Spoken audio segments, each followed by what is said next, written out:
The morning Jessica told me to get out of her house, she used a word I hadn't been called in 63 years of living. Parasite.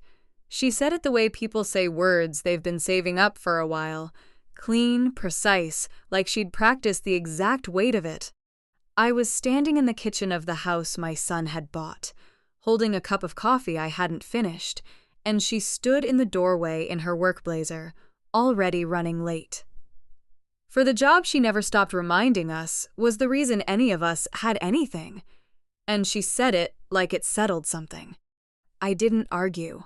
I set down the coffee, went upstairs, and packed what I needed. What Jessica didn't know, what she'd never once thought to ask about the quiet, unremarkable woman she'd just dismissed from her kitchen, was who I actually was before I became her mother-in-law. She found out 6 weeks later when her company's chairman called me directly on my personal cell phone, and she happened to be standing close enough to hear exactly how he addressed me. And if you've ever been completely written off by someone who never once bothered to find out who they were actually writing off, I think you already know there's no version of this story that ends the way Jessica expected it to. So stay with me. Subscribe if you're new here. And tell me where you're watching from, because I read every comment. The word parasite has a specific meaning in biology. An organism that takes from its host without giving anything back. I looked it up that evening, sitting in my car in the parking lot of a CVS 2 miles from my son's house, because I needed something to do with my hands while I decided where to go next. I thought about the 31 years I'd spent building something most people in that industry would have considered a significant career. I thought about the 11 company boards I'd sat on, the capital deployments I'd overseen, the employees across dozens of companies whose livelihoods had been shaped, at least in part, by decisions I'd made in rooms Jessica had never been invited into and wouldn't have recognized if she had. Then I put my phone away, started the car, and drove to my storage unit to retrieve the boxes I'd been keeping there since I sold the house. Robert and I had shared. I grew up in a small town outside Greensboro, the daughter of a hardware store owner who taught me to read a balance sheet before I could drive a car, and a mother who ran the store's books on the kitchen table every night after dinner with the same quiet precision she brought to everything she did. I went to UNC on an academic scholarship, studied finance because I was good at numbers in a way that felt almost effortless, and graduated into a job market that, in 1983, wasn't particularly interested in handing significant responsibility to women who looked like me. I took the job they offered anyway, learned everything worth learning in 2 years, and moved on. Then moved again. Then again after that. I spent the better part of a decade moving through positions most women at the time simply weren't offered because somewhere along the way I'd figured out that the most effective way to be taken seriously in a room full of men who'd already decided not to take you seriously was to know more about the thing on the table than anyone else in the room, without ever once making them feel like you were pointing that out. I met Robert Hale at a conference in Atlanta in 1989. An architect, handsome, funny, completely unintimidated by the fact that I was the smartest person at our table and visibly aware of it. We married 2 years later. Adam was born the year after that. Robert and I had an agreement from the beginning that suited both of us perfectly. He built beautiful things with his hands and his drafting table, and I built other kinds of things entirely. And we were each quietly, consistently proud of what the other one did, without ever needing to compete about any of it. He died of pancreatic cancer 8 years ago, faster than either of us had been given any reasonable time to prepare for, and I have missed him, in one form or another, every single day since. By the time Robert passed, I had spent nearly 2 decades as a senior managing partner at Caldwell Ridge Capital, a mid-sized private equity firm based in Charlotte that most people outside the industry had never heard of and that those inside the industry knew extremely well. I'd served on the boards of 11 companies over the course of my career, several of them significant enough that the name on those board filings would mean something to anyone who followed business news in the Southeast. I'd overseen capital deployments worth more than I'll say here, made decisions that had affected thousands of employees across dozens of companies, and built a professional reputation that I was neither falsely modest about nor particularly interested in displaying to people who hadn't asked. When Robert died, I retired. Not because I had to. I was 55, still sharp, still more than capable, but because I'd spent 20 years building something impressive and largely invisible, and I found, sitting alone in our house for the first time, that I was no longer entirely sure who I was outside of it. I needed time to find out. I sold the house Robert and I had shared, moved into a smaller place on the quieter side of Charlotte, and spent 2 years doing almost nothing professionally. I read. I gardened badly. I traveled to 3 countries I'd always meant to visit and never found the time for. I had lunch with old colleagues and declined, politely but firmly, every board seat and advisory role they offered me, because I wasn't ready, and I've always believed that doing something halfway is considerably worse than not doing it at all. I told almost no one the details of what I'd spent 30 years building, not out of false modesty, out of genuine preference. I'd always found that the people worth knowing didn't particularly care what your title was, and the people who cared what your title was weren't usually worth knowing. My son Adam knew the broad outlines, the way adult children know things their parents never fully explain. That his mother had worked in finance, that she'd done well, that she sat on some boards. He didn't know the specifics. I'd never seen a reason to give them to him. Jessica certainly didn't know. In the 3 years since Adam had brought her home, she'd formed a precise and apparently settled picture of exactly who I was, a quiet, somewhat old-fashioned widow living on her late husband's savings, whose presence in their lives was, at best, a mild inconvenience, and, at worst, the thing she called me on that Tuesday morning while I was still holding my coffee. I never corrected that picture, not once, not in 3 years. Looking back now, I'm not entirely sure whether that was wisdom, or simply the particular stubbornness of a woman who has always believed that people who want to know something will find a way to ask, and that the ones who never bother asking have already told you everything you need to know about them.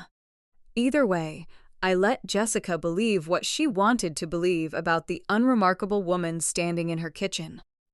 She had no idea, any of those 3 years, exactly what she was standing across the room from. Adam was, in most ways that mattered, his father's son. He had Robert's easy laugh, Robert's tendency to see the best in people slightly longer than the evidence warranted, and Robert's particular gift for making whoever he was talking to feel like the most interesting person in the room. He worked in marketing at a mid-sized consumer goods company in Charlotte. Not a spectacular career by any measure, but solid, honest work that he was genuinely good at. And he came home from it every evening without bringing it with him, which I'd always considered an underrated quality in a person. He was 31 when he brought Jessica home for the first time, on a Sunday afternoon in early spring, and I remember thinking, watching them walk up my front path together, that he looked happier than I'd seen him since his father died. That mattered to me more than almost anything else in those first months. I didn't examine Jessica too closely. I didn't want to. I'd spent enough years being examined by people who'd already made up their minds about me to understand how that felt, and I wasn't interested in doing it to someone my son loved before she'd had any real chance to show me who she actually was. Jessica was, by any conventional measure, impressive. She worked in business development at a company called Meridian Retail Group, a fast-growing consumer technology and retail conglomerate headquartered in Charlotte that had been expanding aggressively across the Southeast for several years. She'd been promoted twice in 3 years, carried herself with the particular confidence of someone accustomed to being the youngest and sharpest person in most professional rooms she walked into, and talked about her work with an intensity that reminded me, in some technical sense, of myself at her age. The difference, I came to understand gradually, was that I'd always known the difference between being impressive and performing impressiveness. Jessica, I wasn't entirely sure had made that distinction yet. The first time I noticed something that nagged at me, she and Adam had been together about 4 months. We were having dinner at my apartment. I'd cooked, something I genuinely enjoy, a simple roast chicken with vegetables. And Jessica spent most of the meal talking about a presentation she'd given that week, a significant one, apparently, that had gone extremely well by her account. I was interested, genuinely, asking questions the way I always do with people talking about work they care about. At some point, I mentioned, in passing, a deal structure I'd once encountered in a somewhat similar context. Nothing specific, nothing identifying, just a passing reference to my own experience that seemed relevant to what she was describing. Jessica smiled at me, the particular smile of someone being patient with a well-meaning amateur, and said, "That's a really sweet way to look at it, Pat, but corporate finance at this level is pretty specialized. It's a little different from household budgeting." I looked at her across my own dinner table for a moment. Then I looked at Adam. He was staring very carefully at his chicken. "Of course," I said pleasantly, and let the conversation move on. Adam apologized to me later that night in a brief, uncomfortable phone call after Jessica had gone to sleep. "She doesn't mean anything by it," he said, in the tone of a man who'd said some version of that sentence before and knew it wasn't quite landing. "She just gets competitive when she talks about work. It's how she is." "I know," I said. "It's fine, Adam. Don't worry about it." And the thing is, it mostly was fine for a long time. I'm not someone who requires apologies for small slights, or who keeps careful score of the ways people underestimate me. I've been underestimated, in professional contexts far higher stakes than my son's dining room, by people considerably more formidable than Jessica, and I'd found, over 30 years, that the most effective response was almost always simply to keep doing what I was doing and let the work eventually make the argument I declined to make myself. What shifted, gradually and then more quickly, was the scope of Jessica's assumptions about me. A patronizing comment at dinner was one thing. What developed over the following 2 years was something more systematic. A steady, almost architectural project of defining exactly where I fit in the structure of their life and making sure that fit was as small and peripheral as possible. She started making decisions about family gatherings without consulting me, then informing me afterward with the tone of someone extending a courtesy rather than including a person. She started responding to my texts to Adam with her own replies, answering questions I'd addressed to my son as though she were his representative rather than his wife, filtering access in a way I recognized from corporate contexts as a move designed less to help than to establish who held the door. She started, most pointedly, referring to my presence in their home. I'd been spending 1 or 2 nights a week there since a minor health issue the previous spring, nothing serious, just a few weeks of recovery that had extended into a comfortable arrangement all 3 of us had agreed to, as something she accommodated rather than something she'd chosen. Small word, enormous implication. I noticed all of it. I said nothing about any of it. I have asked myself since whether I should have. Whether speaking up earlier, clearly and directly, might have changed the trajectory of what came next. I don't have a clean answer to that question.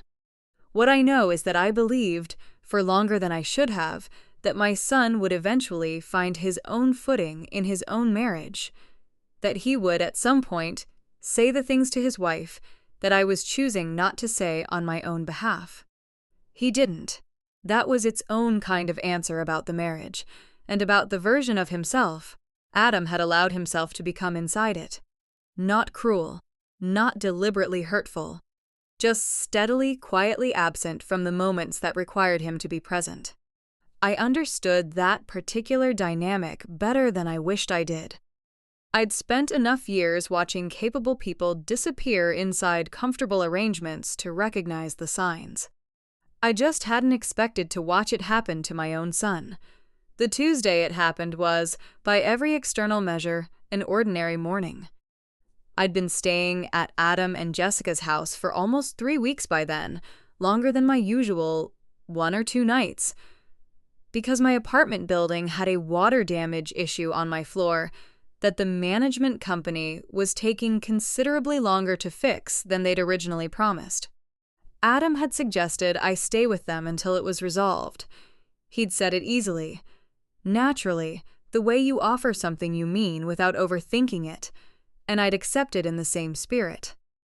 I understood, fairly quickly into that 3 weeks, that the ease with which Adam had made the offer was not entirely matched by the ease with which Jessica had received it. She didn't say anything directly, not at first. But there were signals, the kind I'd learned to read over decades of watching people communicate the things they'd decided not to say out loud. Dinners where she talked past me rather than to me. Mornings where she moved through the kitchen with a clipped efficiency that had nothing to do with being in a hurry. A comment, delivered to Adam within my earshot one evening, about needing to talk about boundaries that was clearly intended to be overheard. I tried to make myself useful without making myself conspicuous. I cooked when I could. I kept my things contained to the guest room. I made a point of being out of the house most days, returning only in the evening, conducting myself, in short, like someone acutely aware of being a guest in another person's space and determined to earn that hospitality rather than simply assume it. It wasn't enough. I think, if I'm honest, that nothing would have been enough, that by the time that Tuesday morning arrived, Jessica had already decided what she was going to say, and was simply waiting for the right morning to say it. Adam had left early for a work trip to Raleigh, 2 days back Thursday. The house was quiet. I was in the kitchen at 7:30, making coffee the way I always did, using the good beans Adam kept on the top shelf because he knew I preferred them, standing at the counter in the particular early morning stillness I'd always found more comfortable than most social situations.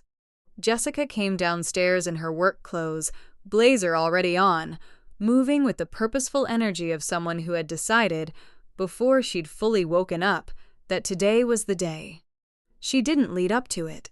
I'll give her that. There was no pretense of a conversation, no attempt to frame it as anything other than what it was. "I need to talk to you about the living situation," she said, pouring herself coffee without looking at me. "Of course," I said, setting down my cup. "This isn't working for me," she said. "Having you here indefinitely in my house. I have a life, I have a career, I have a marriage, and I need my home to be my space.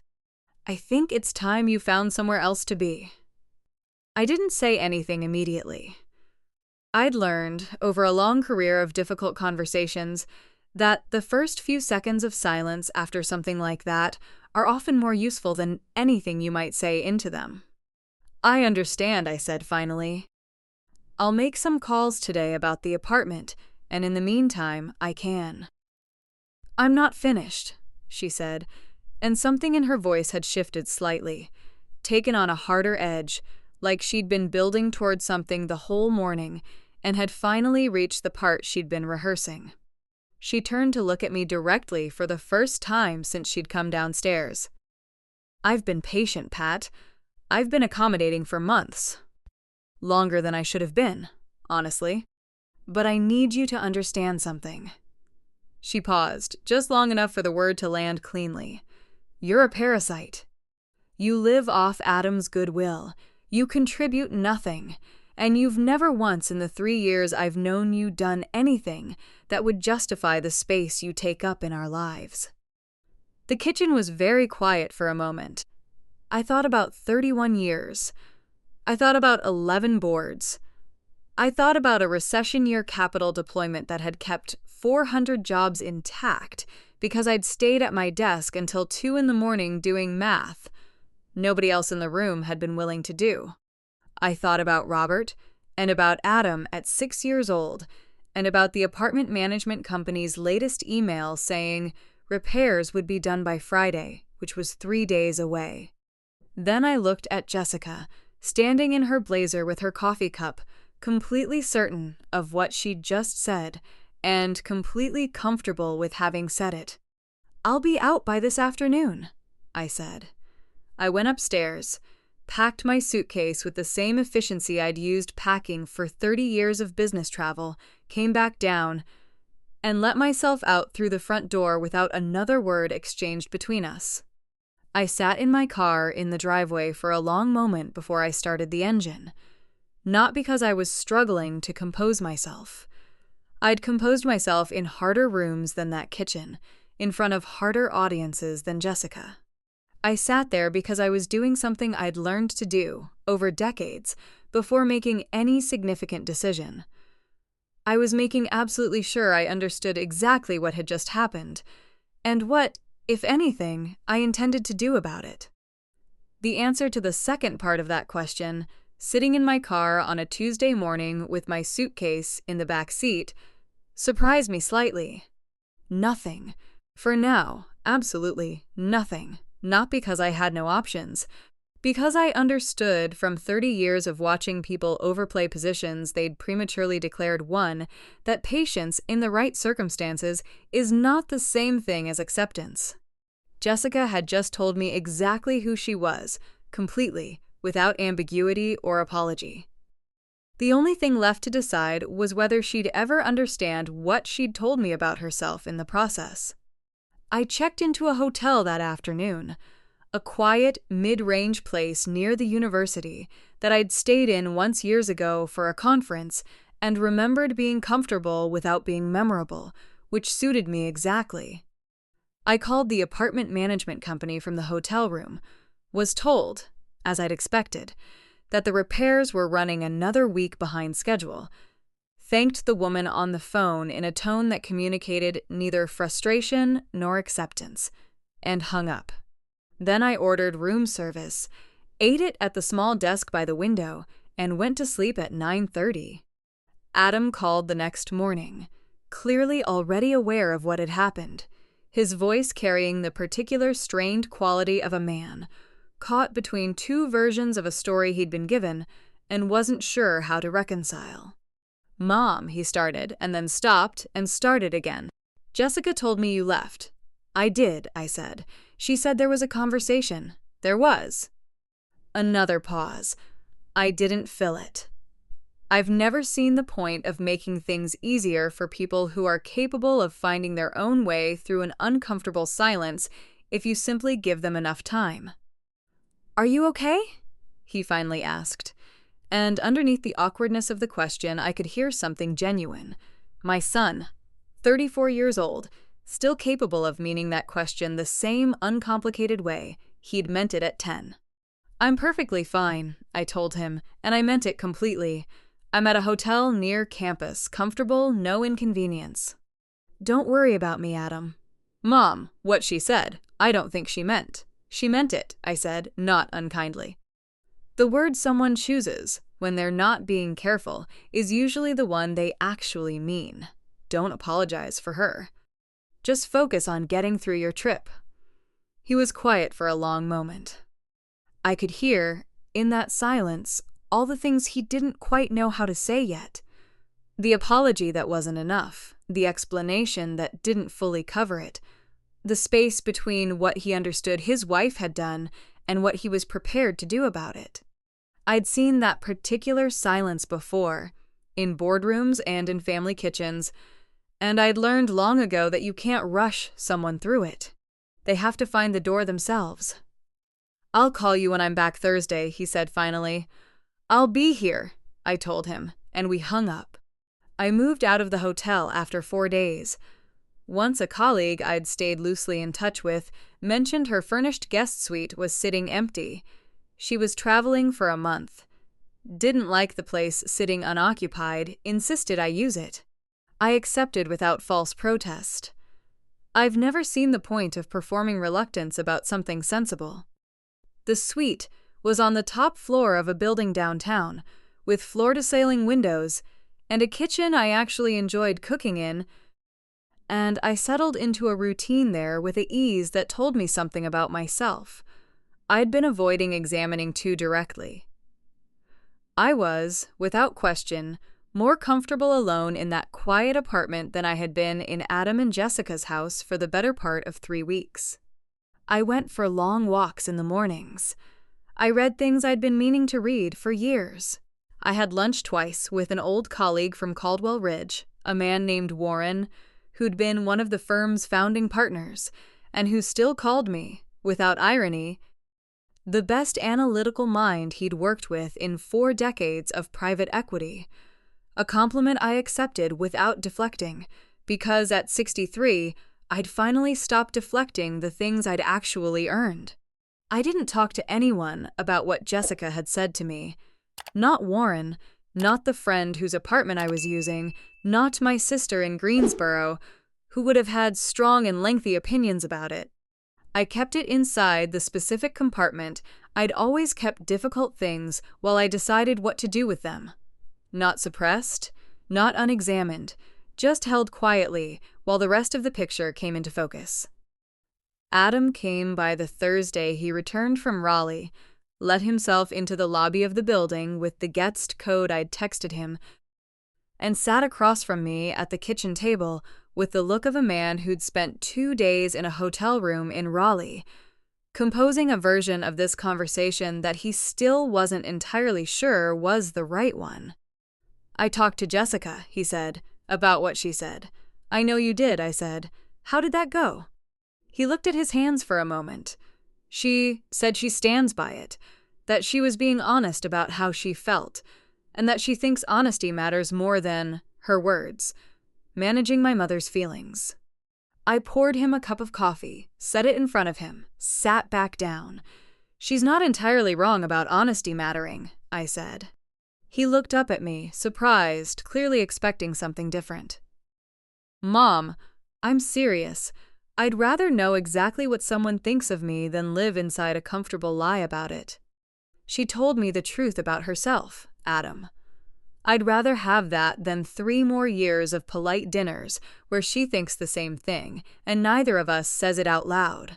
"That's very reasonable of you," he said, in a tone that suggested he found it more unsettling than reassuring. "What I'm less reasonable about," I said, keeping my voice exactly as level as I'd kept it in that kitchen 2 weeks earlier, "is that you were gone, and she said it, and you came home and had a conversation that ended with her standing by it.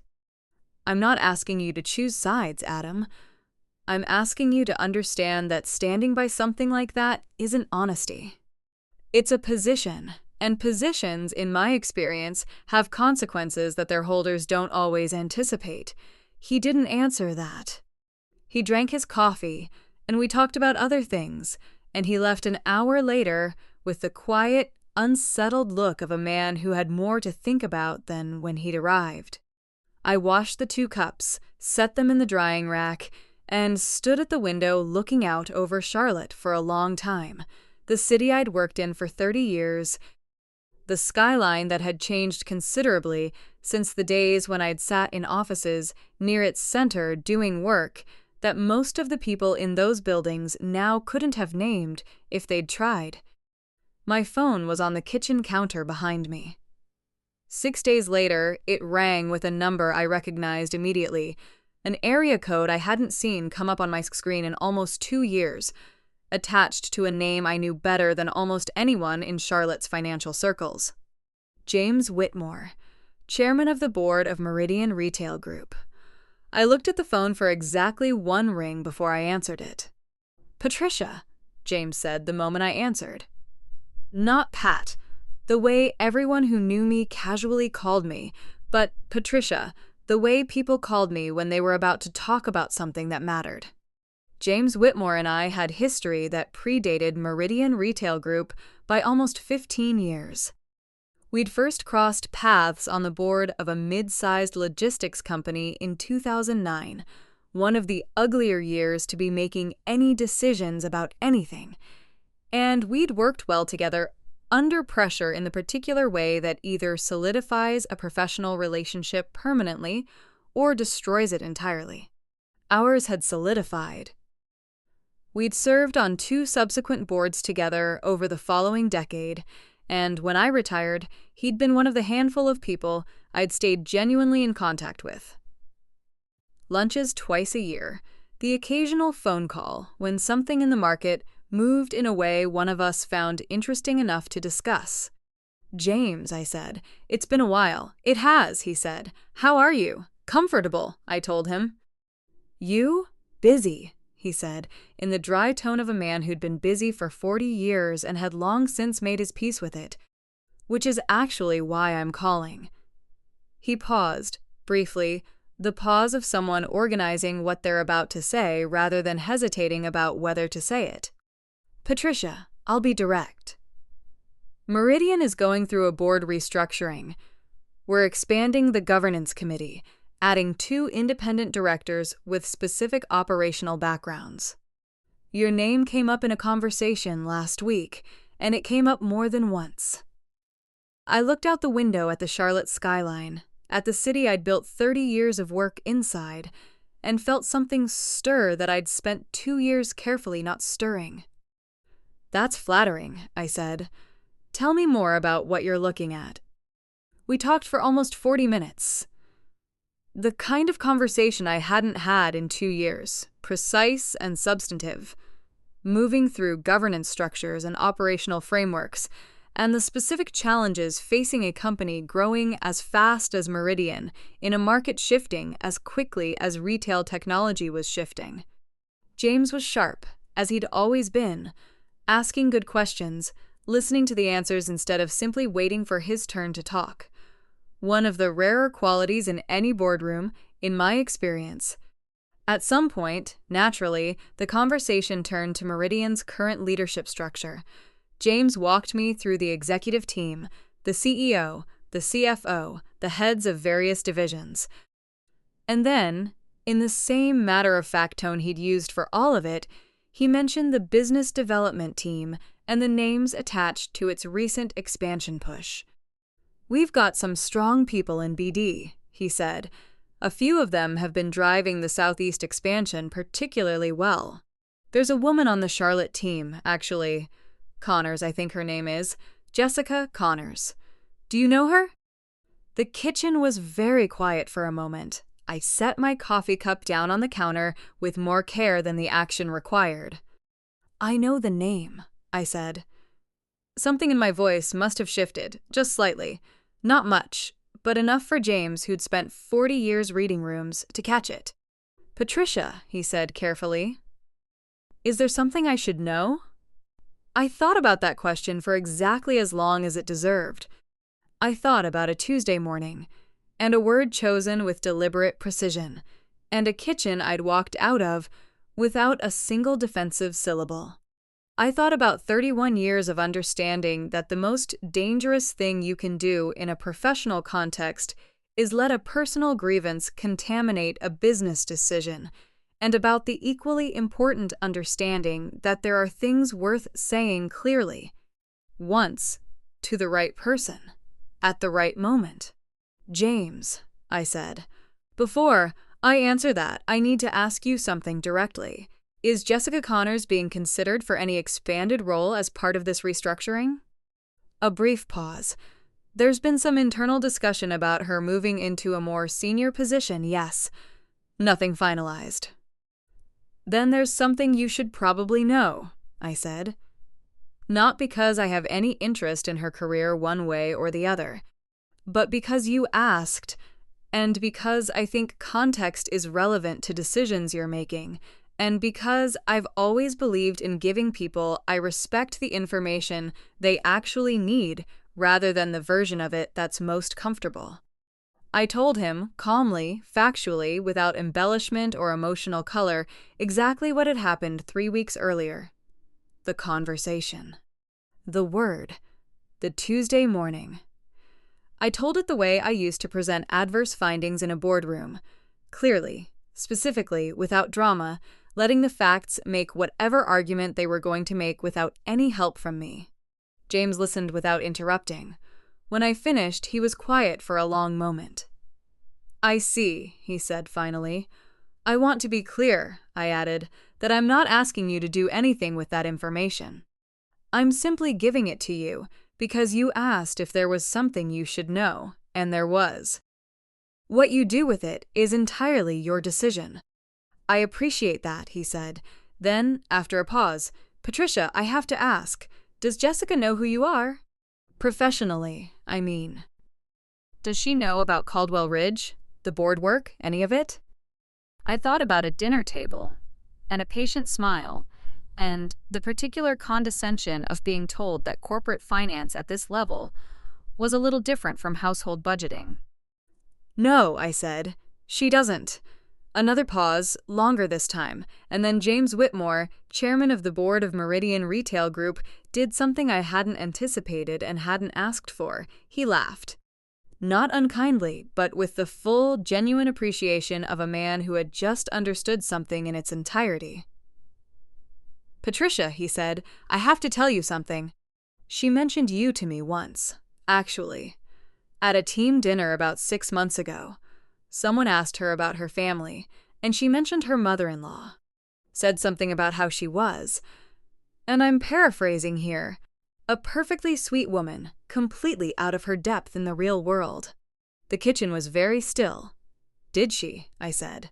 "She did," James said. "I didn't know at the time that she was talking about you." "I know now." Another pause. "I'll be in Charlotte next week, Patricia. I'd like to take you to lunch if you're available." "I think we have more to discuss than a board seat." "I think we do too," I said. We agreed on a day, said our goodbyes, and I set the phone down on the counter and stood there for a long moment, looking at nothing in particular, doing what I'd always done after a significant conversation, letting it settle completely before I decided what it meant.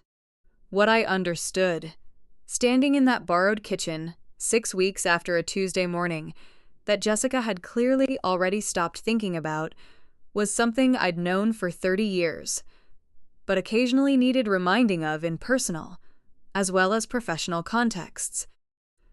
The most consequential rooms in any building are almost never the ones where the loudest voices are talking.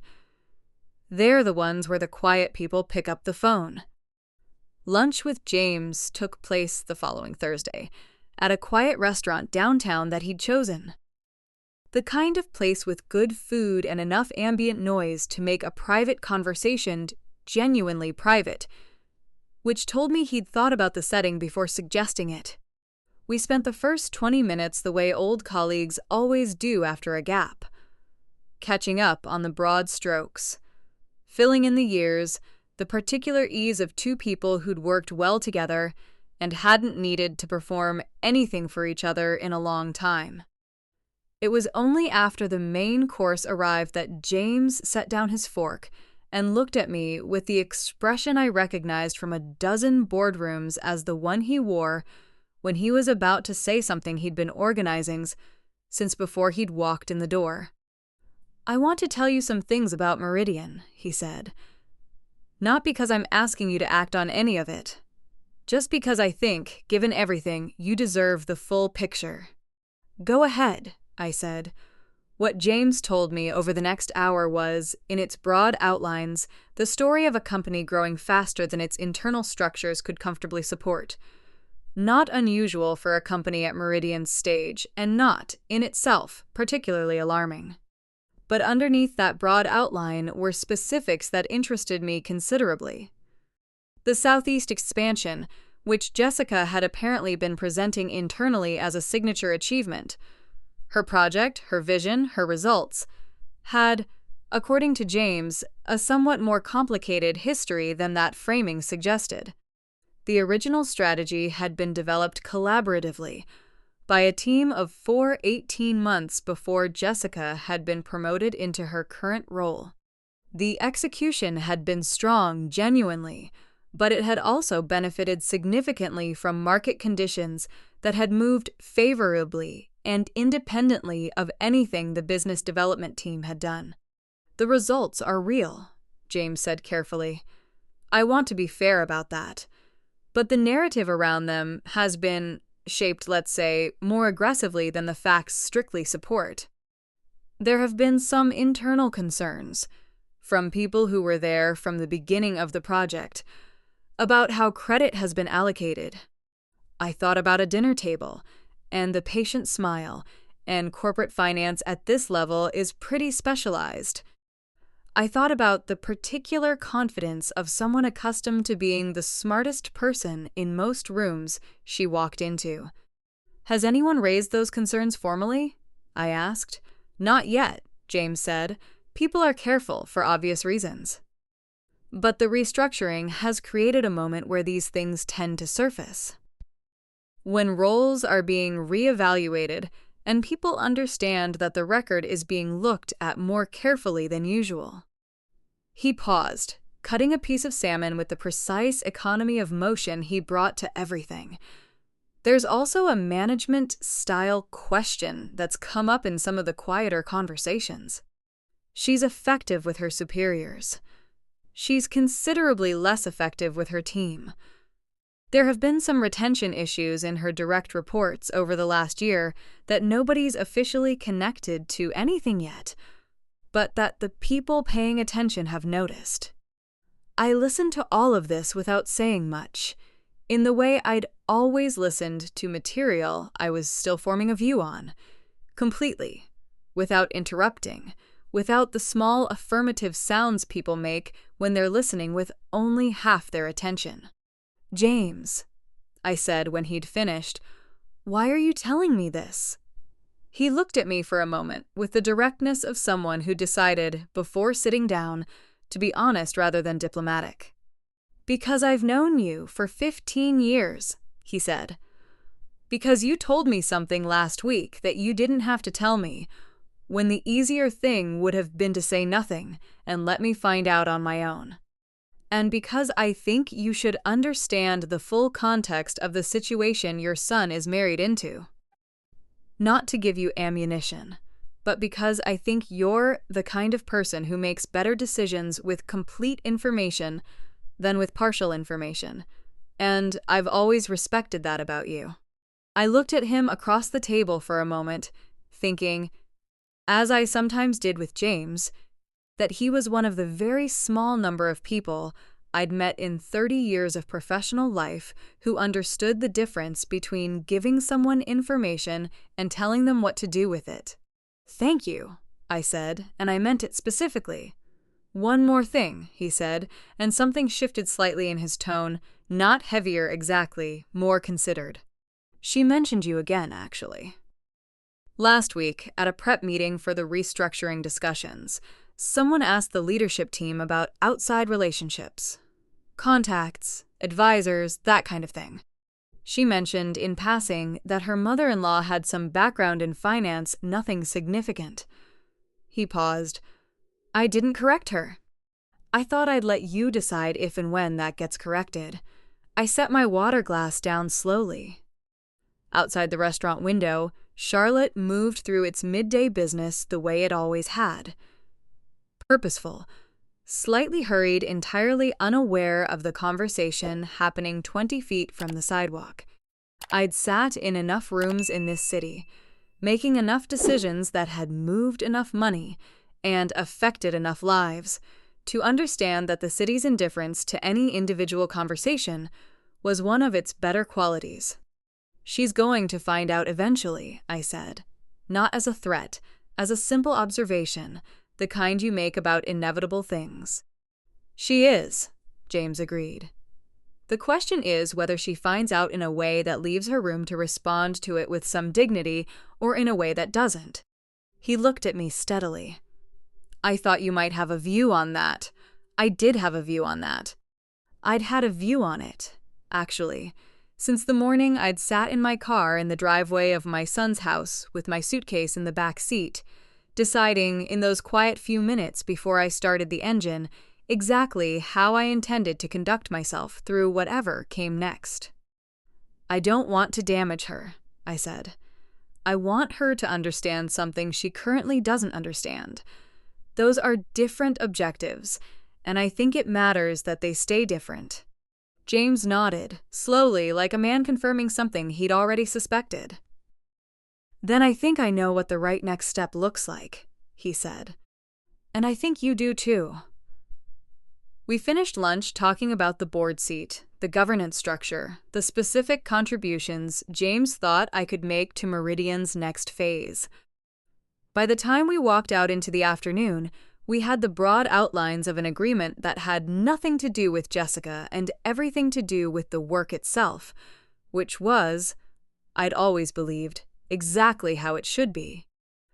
I drove back to the borrowed apartment in the early afternoon quiet, parked in the building's garage, and sat in the car for a few minutes the way I'd been sitting in cars a great deal lately, letting things settle before I moved. What I felt, sitting there, wasn't satisfaction exactly.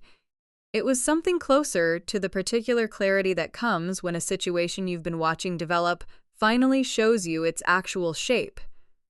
Not the shape you were afraid it might have, or the shape you hoped it would have, but the real one, the one that tells you exactly what kind of decision you're actually facing. Jessica had called me a parasite in her kitchen 6 weeks ago, certain she was speaking a truth about a woman she understood completely.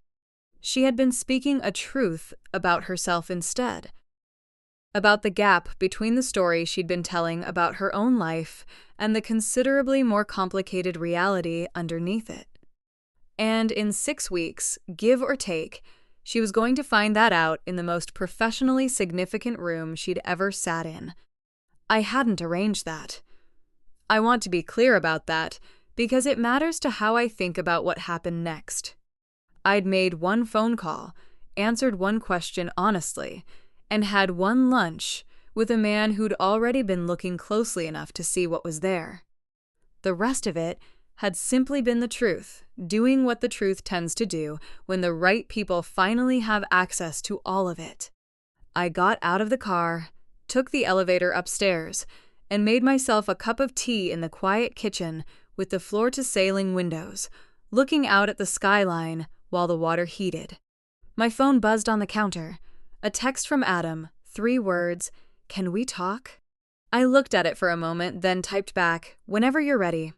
Then I set the phone face down, picked up my tea, and went to sit by the window, watching the city that had never once known my name move steadily through another ordinary afternoon, entirely unaware of what was about to change inside one of its buildings. Adam came over that Saturday morning, letting himself in with the code I'd given him, carrying 2 coffees from the place on the corner he knew I preferred. A small gesture, the kind he'd always been good at, that told me he'd been thinking about this visit more carefully than he'd probably admit. He set 1 cup in front of me without being asked, sat down across the table, and looked at me the way he'd been looking at me since he was small, like he was trying to read something in my face that he wasn't sure he had the vocabulary for yet. "I talked to Jessica again," he said. "I know," I said. "She texted me." He looked surprised. "She texted you?" "Yesterday evening. She said she'd been thinking about what she said and wanted to have a conversation when I was ready." I picked up my coffee.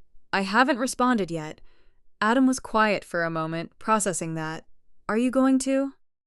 "Eventually," I said, "when I have a clearer sense of what kind of conversation it actually needs to be." He nodded slowly, wrapping both hands around his cup the way he'd done since he was a teenager. A holding gesture. Something to do with his hands when his mind was working through something uncomfortable. "Mom, I need to ask you something, and I need you to be honest with me." "I'm always honest with you," I said. "Sometimes more slowly than you'd like, but always eventually." Something that might have been a smile moved across his face and disappeared. Are you doing something? About Jessica? About any of this? He paused, searching for the right shape of the question. Someone from her company called her this week. Someone senior. She wouldn't tell me exactly what it was about, but she was shaken in a way I haven't seen her shaken before, and I need to know if I should understand something I'm not understanding. I looked at my son across the table. 34 years old, his father's eyes, his father's way of asking hard questions without quite being able to make them sharp enough to cut, and I made a decision I'd been turning over since Thursday afternoon. I'm going to tell you something, I said, and I need you to listen to all of it before you respond. Can you do that? He nodded, so I told him. Not everything, not James specifically, not the board seat, not the details of what James had shared about Jessica's professional situation at Meridian. But I told him who I actually was. The career I'd spent 31 years building while he'd understood it only in outline. The boards, the firm. The work that had happened in rooms he'd never been invited to picture because I'd never given him a reason to picture them. I told it plainly, without drama, the way I'd always told difficult truths. Clearly enough to be understood, without embellishment that might make it feel like performance. He didn't say anything for a long time when I finished. He looked at his coffee cup, then at the window, then back at me, and I could see him doing something I recognized from his childhood, reorganizing a picture he'd had of something for a very long time, making room for a version of it that was considerably larger than the one he'd been carrying. I didn't know, he said finally, any of that. I know you didn't, I said. I didn't tell you, and that's on me. I think I assumed you'd ask, eventually, and you never quite did. And I got used to the version of me that existed in your life without needing to explain the rest of it. Why are you telling me now? I thought about that question carefully, because it deserved a careful answer. Because what Jessica said to me in that kitchen was said about a woman she'd never bothered to actually see, I said. And I think you deserve to understand the full picture of your own mother before you decide how you feel about that. Not so you'll be angry at her, so you'll understand what actually happened. Adam was quiet for another long moment. Outside, the Saturday morning moved past the window. Joggers, dog walkers, a couple pushing a stroller, the ordinary weekend life of a city that didn't particularly care about the conversation happening on the 4th floor. She called you a parasite, he said, quietly, like he was testing the word, feeling its actual weight for the first time. She did. And you just left. I did. Why didn't you say something? Tell her who you were? Tell her she was wrong? Because that's not how I handle things, I said. I never have been.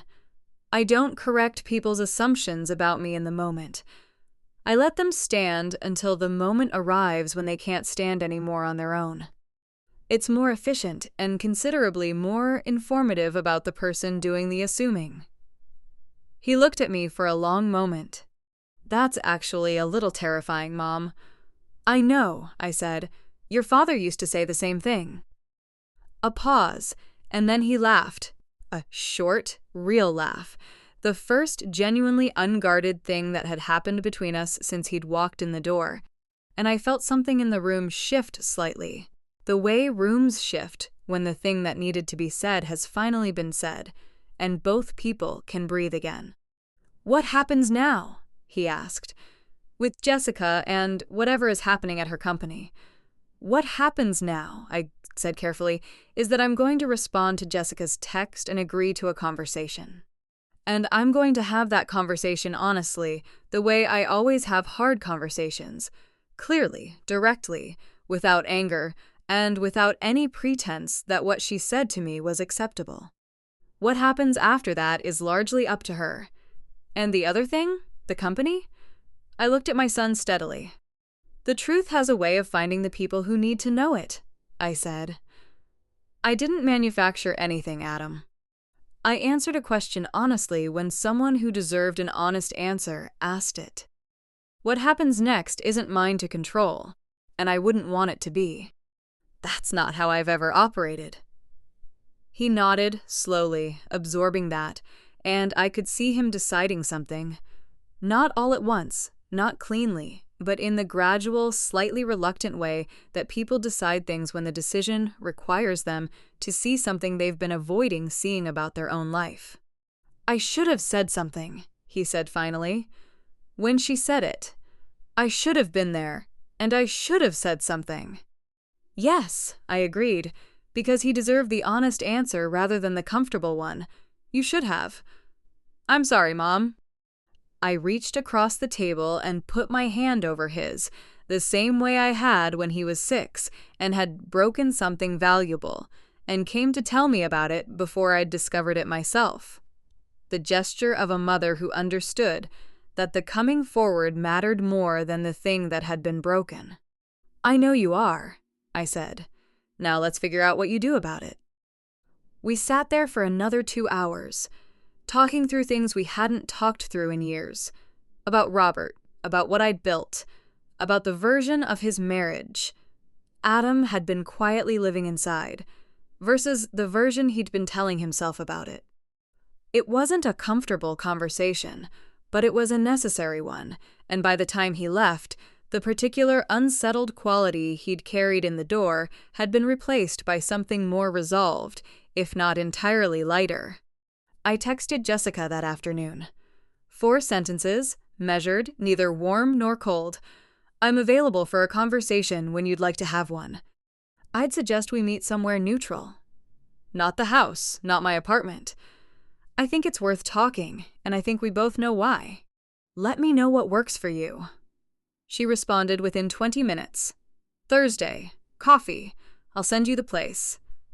I set the phone down and went back to the window, to the city that had held 30 years of my working life inside its skyline without ever particularly announcing the fact.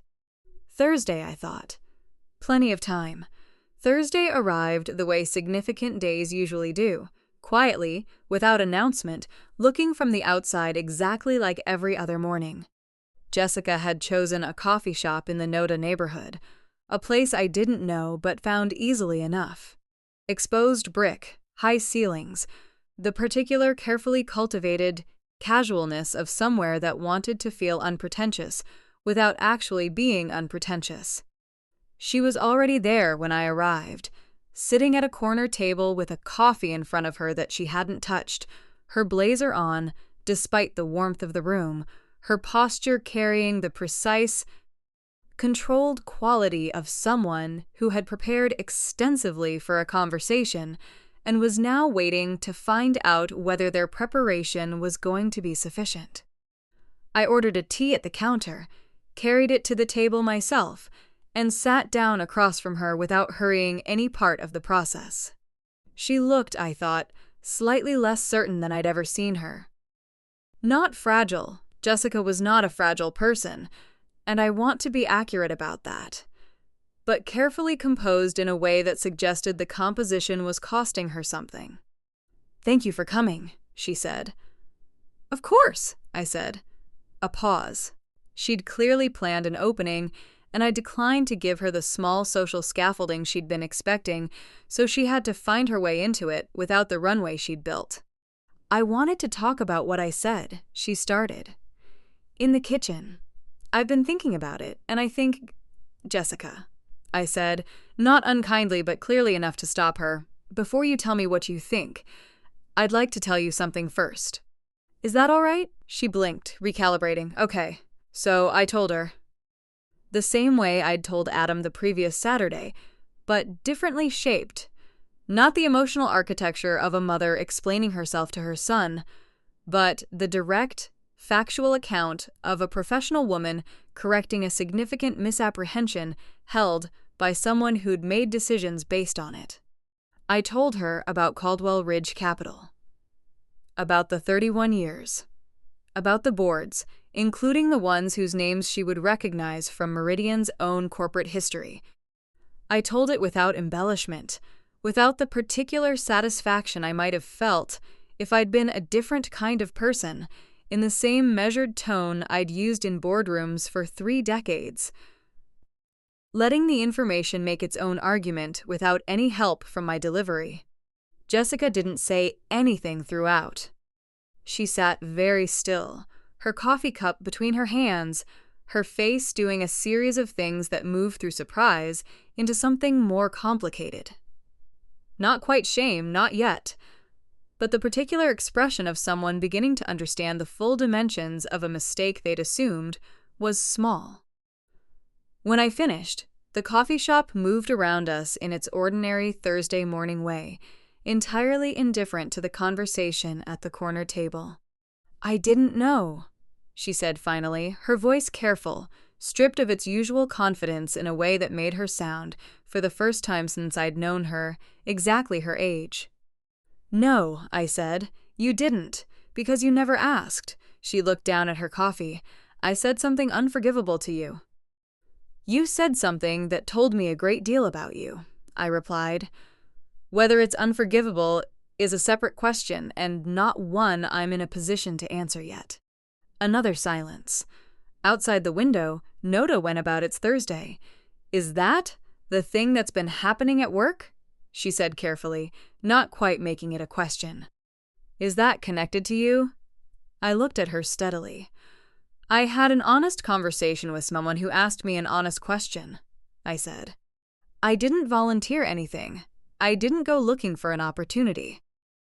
Someone who knew my professional history called me about something unrelated, asked a direct question, and I answered it directly. What happened after that wasn't in my hands." She absorbed that. I watched her work through it. The professional implications, the specific timeline, the way the pieces connected into a picture she was clearly only now seeing in its entirety. "What's going to happen?" she asked. "I genuinely don't know," I said, and it was true. I'm not involved in Meridian's internal decisions. I'm not on their board yet, and even if I were, your situation wouldn't be my matter to influence. What I know is that the people making those decisions are looking at things carefully right now, the way they always do during a restructuring, and that the things they're looking at include the full record rather than the curated version of it. Jessica was quiet for a long moment. When she looked up at me again, something had shifted in her expression, not defeat exactly, but a kind of recalibration, the particular look of someone who has just understood that the ground they were standing on is considerably less solid than they'd believed. "I owe you an apology," she said. "A real one. Not the version I'd planned to give you before I knew any of this, because that one wasn't really for you. It was for me. This one is for you." She paused, and I could see her choosing her words with more care than she usually bothered to. "I made an assumption about who you were and what you were worth, and I was wrong. I was wrong in a way that says something about me that I don't particularly like, and I'm sorry." I looked at her across the table for a moment, thinking about the particular quality of that apology. Not perfect, not entirely unconnected to her own self-interest in the situation, but genuine in its core, more genuine than I'd expected.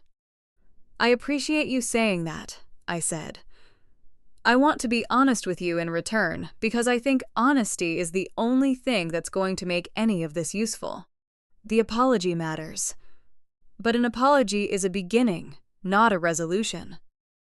What you said to me in that kitchen came from somewhere, from a set of assumptions you'd been building for 3 years, about who deserved your respect and who didn't, about what kinds of people were worth understanding and what kinds weren't.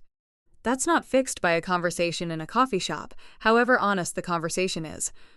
She nodded slowly. "I know.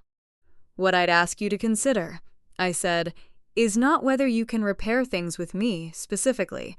We'll find our way to whatever we find our way to over time, and I'm not in a hurry about it.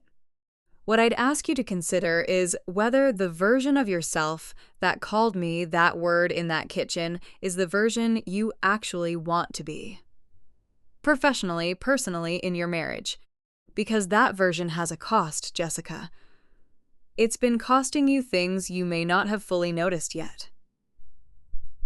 She was quiet for a long time after that, looking out the window at the street, and I let her be quiet, because it was the kind of thing that deserved to be sat with, rather than immediately responded to. The results of Meridian's restructuring were announced 3 weeks later. Jessica wasn't fired. I want to be clear about that, because I think the truth of what happened matters more than a tidier version of it. She kept her position, but the expanded senior role she'd been informally expecting did not materialize.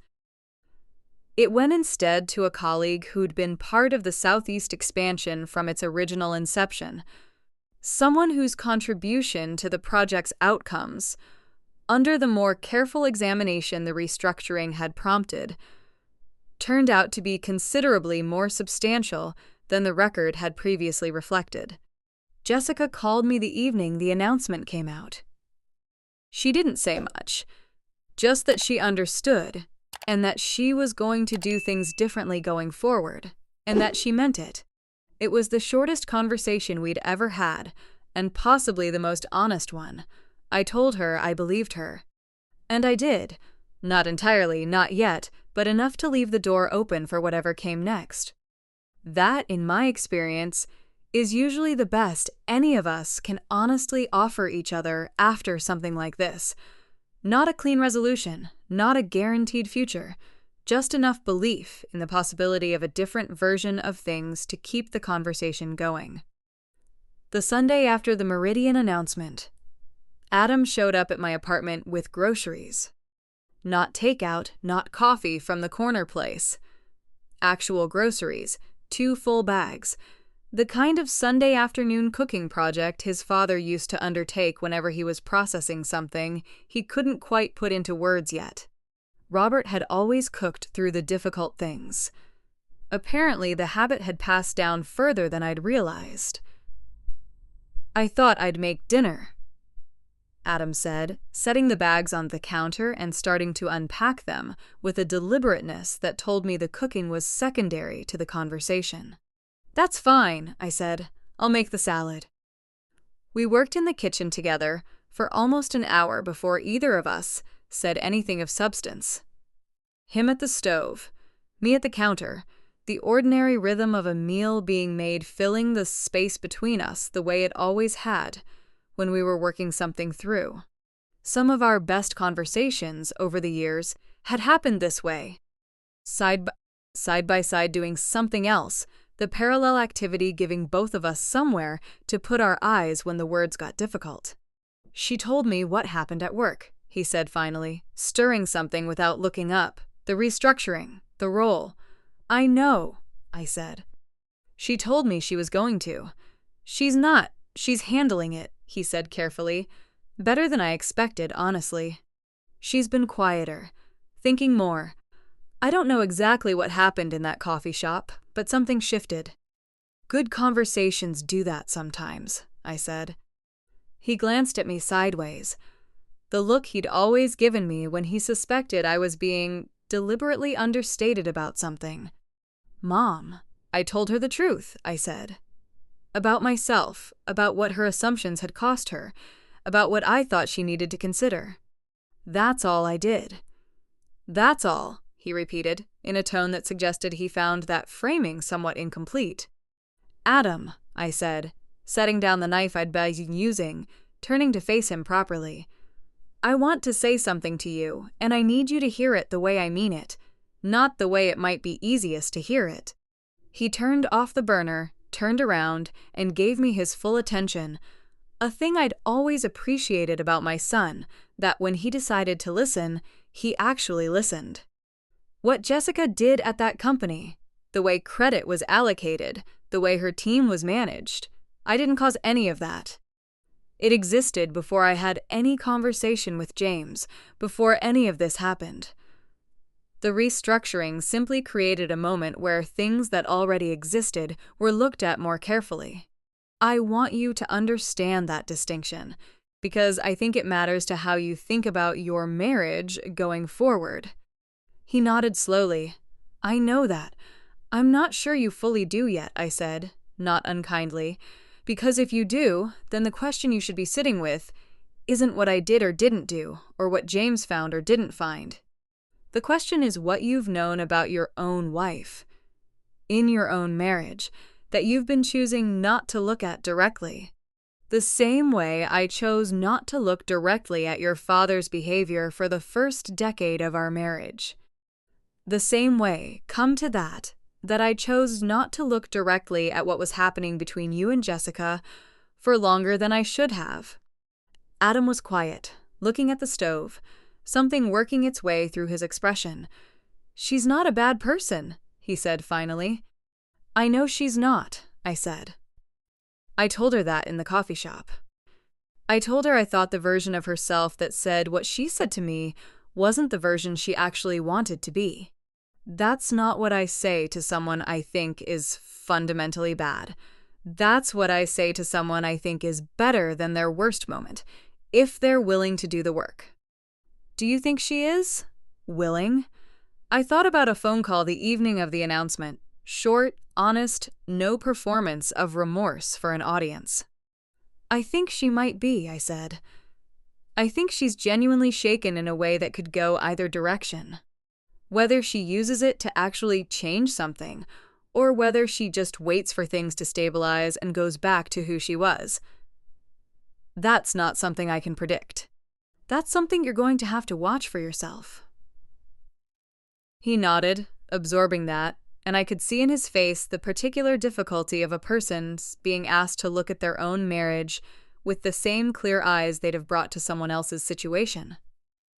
The way closeness makes honest seeing harder, and how the people who love us most are often the last to see us clearly. What do you need from me? He asked, going forward, from both of us. I appreciated that he asked it that way. Not what does she owe you? Not how do we fix this, but simpler, more honest question of what I actually needed. It was, I thought, the most grown-up thing he'd said since any of this began. I need to be seen, I said.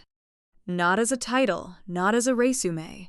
Just seen as a person whose presence in your life is a choice I make because I love you, not an imposition that needs to be managed. I need us to be able to sit in a room together without anyone calculating what I'm costing them. I need the version of our family that treats people according to what they're actually worth, not what they appear to be worth on a first, shallow assessment. I paused. That's not a difficult thing to give someone, Adam. It just requires paying attention. He looked at me for a long moment, and I saw something settle in his face that had been unsettled for weeks. Not resolution exactly, but the beginning of it, the point where a person accepts the full weight of what they're carrying and decides to carry it properly instead of pretending it's lighter than it is. I'm going to do better, he said, at paying attention. To you, to what's actually happening in my own house. I've been absent in ways I didn't fully let myself see. I know, I said. I watched it happen. I let it happen too, for too long, because I didn't want to make things harder for you than they already were. I reached over and put my hand briefly on his arm, the way I always had. We both have things to do differently. That's usually how it goes. He turned the burner back on. I went back to the salad. The apartment smelled of garlic and olive oil and the particular comfortable warmth of a kitchen being used properly.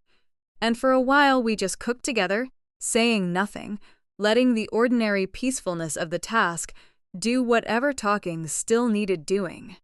Somewhere in the middle of that quiet, I understood something I'd been working toward without fully naming it, that the thing I'd wanted, through all of this, was never really about Jessica understanding who I was.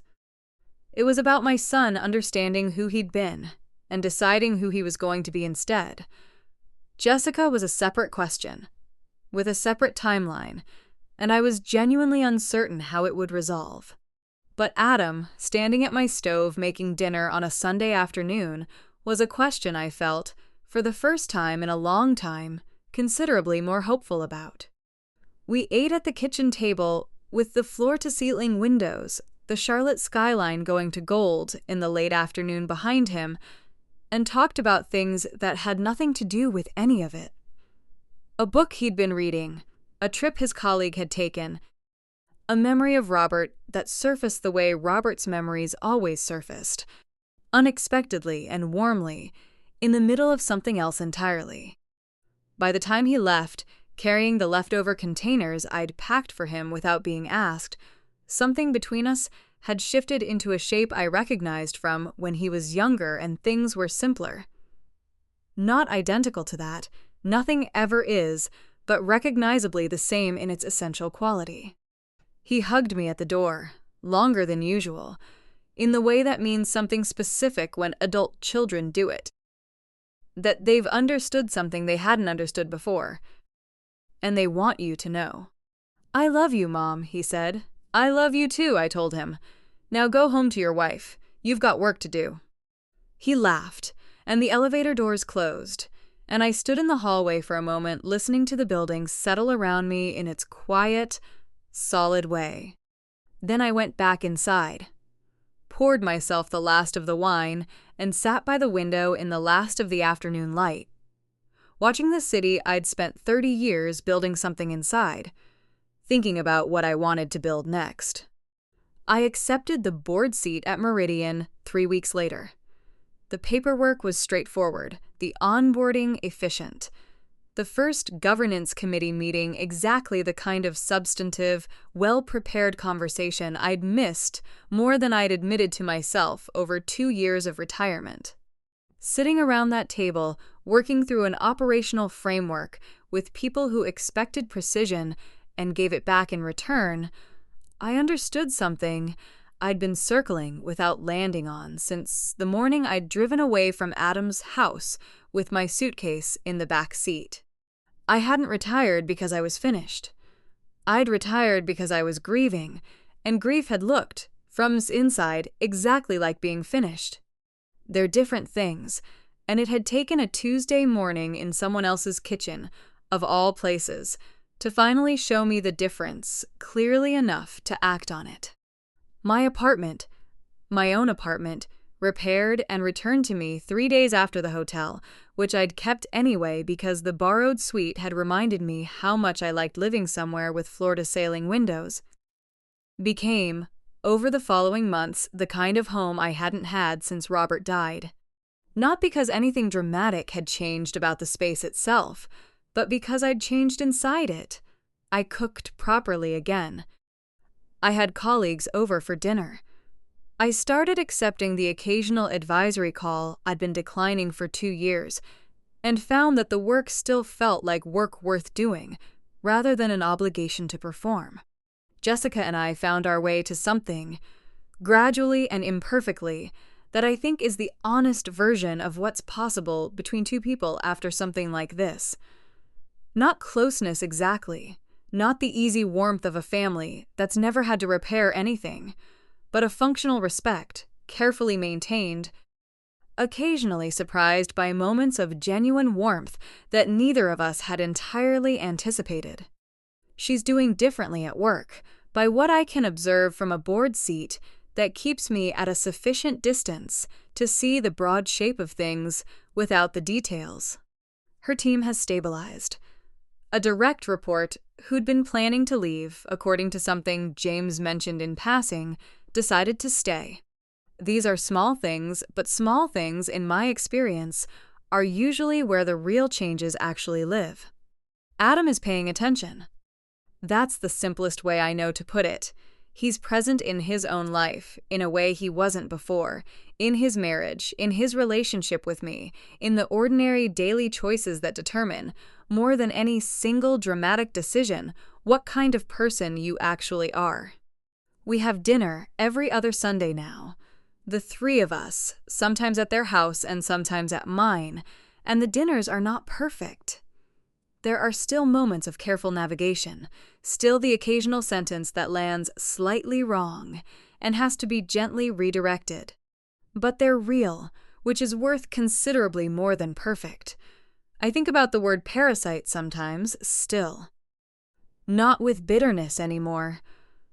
More the way you think about a weather event that turned out to be less destructive than it felt at the time, that cleared something out and left the air afterward cleaner than it had been before.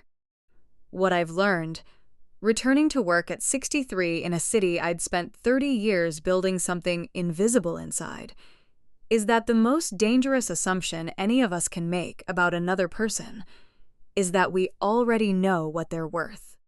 Not because people are always more impressive than they appear. Sometimes they're exactly as impressive as they appear, and sometimes less. But because the act of assuming you already know closes off the possibility of actually finding out. And what you lose in that closing is almost always more significant than whatever convenience the assumption offered you. Jessica assumed she knew what I was worth, and it cost her a senior role and 6 months of professional uncertainty. But it also, if I'm being honest about the full picture, cost her something she hadn't known she was carrying until it was gone. The comfortable story she'd been telling herself about her own judgment, the one that said she was always the smartest person in the room and could tell, at a glance, exactly how much anyone around her mattered. That story, once broken, can become something better. I've watched it happen. I'm still watching. And if you've made it to the end of this one, thank you for staying, because this was a longer story than most, and a quieter kind of justice than people usually come here for. If any part of it felt familiar, I'd love to know in the comments. Have you ever been completely underestimated by someone who never bothered to look closely enough? Tell me about it, subscribe if you haven't, and I'll see you in the next one.